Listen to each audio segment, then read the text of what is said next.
ప్రపంచమంతా ఒకవైపు వెళ్తుంటే నేను ఇంకొక వైపు వెళ్తా అంటుంది చైనా. ఎప్పుడైనా ఇలాంటి కొత్త రకమైనటువంటి వింత రకమైనటువంటి ఆలోచన చేస్తుంటుంది చైనా. ఇప్పుడు ప్రపంచంలో అన్ని దేశాలు అవాంఛిత గర్భాన్ని నిరోధించడం కోసం, శ్రేయస్కరమైనటువంటి సంభోగాన్ని పెంపొందించడం కోసం కాండోమ్స్ వాడాలని అన్ని దేశాలలో కూడా చెప్తుంటారు. కానీ ఇక్కడ చైనా మాత్రం ఇప్పుడు కాండోమ్స్ వాడకుండా ఉండేందుకు అక్కడ భారీగా వాటిపైన వ్యాట్ పెంచుతూ ఒక సరికొత్త నిర్ణయం తీసుకోవడం దేశవ్యాప్తంగా చర్చనీయాంశంగా మారింది. జనాభా పెంచుకునేందుకు శ్రేయస్కరమైనటువంటి ఈ సంభోగానికి అడ్డుగా ఉన్నటువంటి ఈ కాండోమ్స్ ని తొలగించడానికి ప్రభుత్వం తీసుకున్నటువంటి ఒక నిర్ణయం. 13% ఒకేసారి పన్ను పెంచుతూ చైనా తీసుకున్నటువంటి ఈ నిర్ణయం సంచలనంగా మారింది. దీని ప్రధాన లక్ష్యం చైనాలో తగ్గిపోతున్నటువంటి జనాభాను పెంపొందించుకోవడం కోసం. ఇప్పటికే ఒకే బిడ్డ అనేటువంటి ఒక సంప్రదాయాన్ని పక్కన పెట్టి చాలా కాలం క్రితము చైనా ఎంతమందినైనా కనొచ్చు అనేటువంటి ఒక స్టేట్మెంట్ ఇచ్చింది.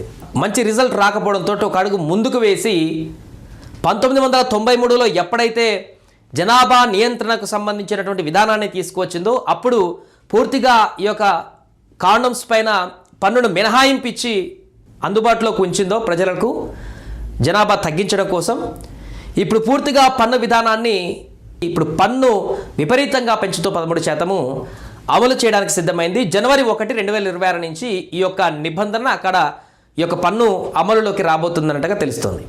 దీని ప్రధాన లక్ష్యం జనాభాను పెంపొందించుకోవడం.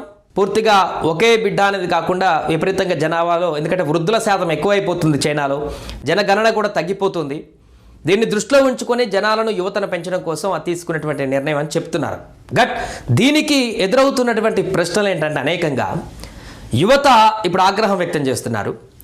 చాలామంది మిడిల్ క్లాస్ ఫ్యామిలీస్ కూడా ఈ యొక్క నిర్ణయం పైన తీవ్ర ఆగ్రహంతో ఉన్నారు. ఎందుకంటే ఒక వ్యక్తిని అక్కడ కంటే చైనాలో 18 సంవత్సరాల వరకు తనను పెంచి పెద్ద చేయడానికి, అన్ని రకాలుగా చూసుకోవడానికి ఒక మనిషికి ఎగ్జాంపుల్కి ఒక 63 లక్షలు ఖర్చు అవుతుందంట చైనా. అంత భరించలేనటువంటి వ్యక్తులను బలవంతంగా మీరు కనమని చెప్పినప్పుడు ఆ పిల్లలను ఎలా పోషించాలి?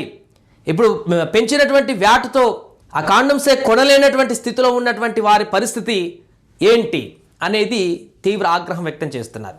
బలవంతంగా ఈ రకమైనటువంటి వ్యాట్ను కనుక రుద్ది ఈ యొక్క సంభోగానికి కనుక ప్రజలను కనుక దూరం చేసేటువంటి పరిణామాలు అంటే అప్పుడు పూర్తిగా తీవ్రమైనటువంటి ప్రభావాలు ఎదురవుతాయంటూ కూడా చెప్తున్నారు. చెవి లాంటి వ్యాధులు విజృంభించడానికి అవకాశం ఉంటుందనేది ఒక రీజన్ అయితే, పూర్తిగా ఇప్పుడు దీనివల్ల చాలా రకమైనటువంటి ఇబ్బందులు, ఎన్నో రకాలైనటువంటి ఇబ్బందులు ఎదురవుతాయేటువంటి పరిస్థితి ఉంది.